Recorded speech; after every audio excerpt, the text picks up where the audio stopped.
Welcome back to the Return of Baldilocks, the Road to 513. In one of my earlier episodes, I promised to kind of talk about some major climbing accidents that had happened to me along the way over the past 25, 35 years, somewhere around there. And I thought so I'd start today off with, or this episode off with probably the biggest one. Back in 96-ish, I had a big ground fall. So kind of every climber's nightmare in a little bit of a way. I was on a climbing trip with my good friend Peter, and we were trying out this new climbing area in Oklahoma. Well, new to us, I guess. It was at Lake Tenkiller State Park, and below the spillway, there was like these sandstone, like kind of a maze wall thing. It was like kind of wound around, and it was for spill off when they opened the dam. So there was an alarm that would sound that when they were getting ready to open up the spillway, you needed to get out pretty quick. And we were also trespassing, I guess. That's worth mentioning. Anyway, this climbing area was unique because it was a sport climbing area basically for the most part, and there was a bunch of bolted lines, like the expansion bolts were in there, but there weren't enough bolt hangers to go around for all the bolts that were in the rock. So it might be the case where you'd show up here, and if you wanted to lead climb this route, you might have to get up this route first, rappel down it, pull the bolt hangers, and then install them on the route that you wanted to lead. So it was very different of a climbing area in that way. I don't know if it's still like that. Probably. Anyway, we were trying this out for the first time for us, and we got down there. It's a pretty short approach, maybe a quarter mile through kind of a boulder field.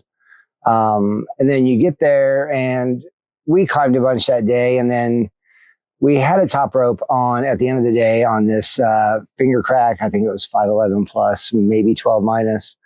And we were just kind of top roping it and working out the moves. We decided we were done climbing for the day, and I volunteered to give one more lap on it, and so I could clean the anchors. We had the rope going through a top rope, bolted top rope anchor at a hang and belay sort of thing. And we had our quick draws up there, and then the rope through there. So I needed to climb up, clip in, clean the quick draws, and then lace our rope through the chains, rappel down, and then we could go home. I got up to the anchors, I clipped in. I do remember thinking that I didn't have a locking carabiner to clip into this hang and belay with. But I did have a shoulder sling with two like wire gates on it. I thought to myself, well, you know what? It'll be all right this one time. So I clipped a wire gate to a bolt, one to my belay loop. And then I sat back, I started untying my rope so I could thread it. As I was untying my rope, it was kind of pinched in my harness because I was like weighting the harness fully. So I grabbed the sling, pulled up, untied again, had the rope untied, pulled it out where it was stuck and kind of pinched in my harness. And then I kind of let go and sat back in my sling. While I had that sling unweighted, the carabiner gate, my belay loop basically had fallen over the carabiner gate. And when I unweighted it, it just unclipped it. So I sat back. I heard kind of a click like a carabiner opening and shutting would make. And next thing I knew, I was airborne. So I remember swimming with my arms, looking back. I could see my rope hit the ground. I could also see my friend Peter lock off my belay, which of course didn't matter because I was already untied from the rope and already taken the big fall. It was about a 60-foot fall, maybe somewhere around there. And I do remember having time to kind of think on my way down, just make sure I was good with everybody. I did think I was going to die. I hit the ground. I do remember it hurt really, really bad for, maybe a split second. I was just laying there. I could feel, I could think. I couldn't feel anything. I couldn't hear anything. But I definitely had thoughts. And my thoughts were, I guess this is it. Am I going to see harps and clouds, or am I going to see fire and brimstone kind of thing? what I did see, not either of those. I actually saw my friend Peter over me yelling me for me to breathe. I eventually started coughing and breathing. I still at this point did not feel any pain whatsoever.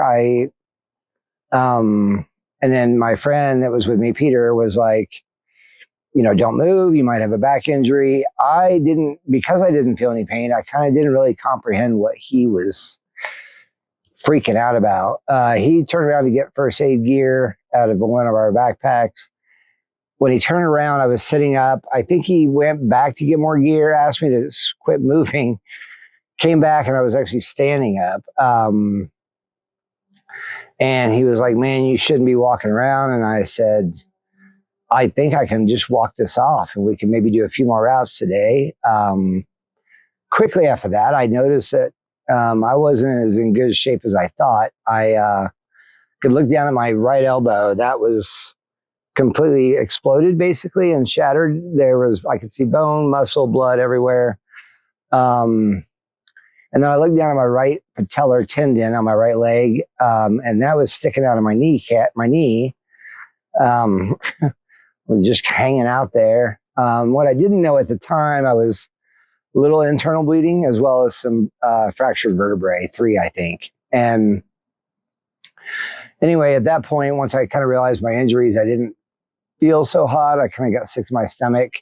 I was a cigarette smoker back then. I asked my friend Peter if he'd light me a cigarette. He obliged. Kind of did a quick attempt to sort of bandage me up using old t-shirts and that sort of thing. He did shove my patellar tendon back in my knee. I like to joke with him often where I'm like, hey man, you're the only person that's ever touched my patellar tendon. So that's a little funny moment we share after this experience. Anyway, once he kind of got me stabilized, we decided to self-rescue. Again, we weren't that far from the car. So we just kind of started with his assist, like kind of started hiking out. We ended up getting to, like, again, I mentioned on the way in, there's, a boulder field. So some of the larger boulders we would get to, he would kind of sit me down. I still had my harness on. And then he would lay on his belly and kind of lower me down to the ground and then come around and kind of help me walk from there. And we had to do that a few times. We got to the car and started driving. We didn't know, again, this was like 96, so no cell phones, no GPS yet, or none that we had. We were just kind of blazing down the highway looking for the blue and white H sign to indicate where a hospital would be. Pretty quick, we got pulled over by a state trooper. She came up to the window, asked what the emergency was. I think my friend Peter kind of pointed to me and was like, he's dying. She said, oh crap, follow me. So we got a police escort to a kind of an AM/PM type clinic and where they stabilized me. I remember as I was like hobbling in, there was a nurse outside having a cigarette break. And she kind of did a double take, saw me, threw the smoke out, mashed on the automatic door sensor to open the doors, yelled inside, code red, code red. Someone eventually came out with a stretcher. They threw me on there and rushed me inside and did what they could. I did keep asking for pain medication. At this point, it did start to hurt quite a bit. I was in quite a bit of pain, actually. They did not want to give me any pain medication just because I may have been, what they said, may have been bleeding internally. Didn't want me to bleed out. So thank you for that, although it did hurt very much. Anyway, ultimately, I got flown to a larger hospital in Tulsa, Oklahoma on a helicopter, Flight for Life, and was pretty much rushed into emergency surgery. I was at the hospital for about a week after that, in and out of consciousness. I was on a morphine drip as well. I had a few friends visit me and family, and I don't remember much of that, again, just because I was kind of out of it for the majority of that week. Ultimately, my brother and my father came and got me, brought me home, and then that just kind of went into about a year of pretty intense physical therapy. just trying to get better. So I had complete nerve damage in my right hand. As mentioned earlier a few times, I am an artist, so I started trying to teach myself how to draw with my left hand. The doctors did tell me that there was a fair chance that I would never be able to move my right hand again. Miraculously, I guess, there was some nerve regeneration there, and I'm good to go. But just because of scarring and things like that, I was left with a little bit of a handicap, I guess. My right arm, because of the elbow injuries, I've got a steel plate in here, and I can only straighten my arm about that much. And then because of the scarring and the injuries and that sort of thing, I only have about 90 degrees rotation here, whereas you should get, a 180 in your wrist. I do have full feeling and use of my right hand back again. The knee doesn't really give me any issues anymore. Occasionally I'll get some back problems. I do see a chiropractor fairly regularly for those. But I ended up fracturing 3 of my thoracic vertebrae, I believe. Anyway, it made a lot of changes to my head. I finally got better and got back into climbing and, slowly started lead climbing again. I was terrified. I actually backed off of some pretty easy routes, pretty scared that I would hit the ground again. I didn't want to ever do that again. And then, I just kept at it. And ultimately, I think what happened is there was a shift in my brain. I climbed a couple of other routes where I had some pretty big, one was a 50-foot rope fall that my belayer caught me about 5 feet off the deck. So that was another near miss as far as ground falls go. And then I had another incident where I had top roped a route, and all this is in Oklahoma, the Wichita Mountains, and started lowering off the 2-bolt anchor. And one of the bolts blew, dropped me pretty quick. Luckily, it didn't shock load the other bolt too often or too much, and I didn't. I was fine. I lowered back to the ground. But I think what ultimately happened is I kind of figured if there is God or a higher power or whatever you got going on there, he's had a few chances at that point to take me. And I was convinced that, I knew I would die one day of something, but I was really convinced that it wasn't going to be climbing. That sort of opened up a new path for me as a climber, whereas I was purely interested in doing run out, X-rated routes, dangerous routes. El Dorado Canyon here in the Front Range in Colorado was a big pull for me to move here because it's full of that sort of climbing. And then I did a fair amount of free soloing, nothing groundbreaking or hard, but I wasn't afraid to get off the ground without a rope. That's for sure.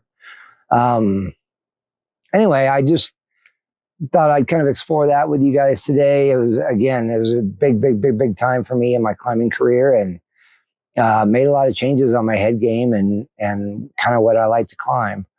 I've got a video clip coming up here, and I'm not sure yet if I want to kind of work it into this video as a extension of, or if I just want to keep it separate. But I interviewed my mother on here yesterday, and she, just kind of asking for her side of the story, what that looked like through her lens of basically almost losing her son that day, and kind of her reaction to the initial calls and stuff like that. So anyway, if any of you guys or gals out there have ever had a gnarly ground fall or giant whipper or any kind of major accident in your climbing career that sort of redirected you, reshifted where you wanted to be as a climber, I'd love it if you drop a comment and we can discuss it there. And maybe we could bring it up on future episodes as well. So leave a comment if you've got a similar gnarly fall story. And other than that, the usual subscribe, and share is always welcome. Thanks for tuning in today. I really, really appreciate it. And I hope to see you on the next one. Have a good day.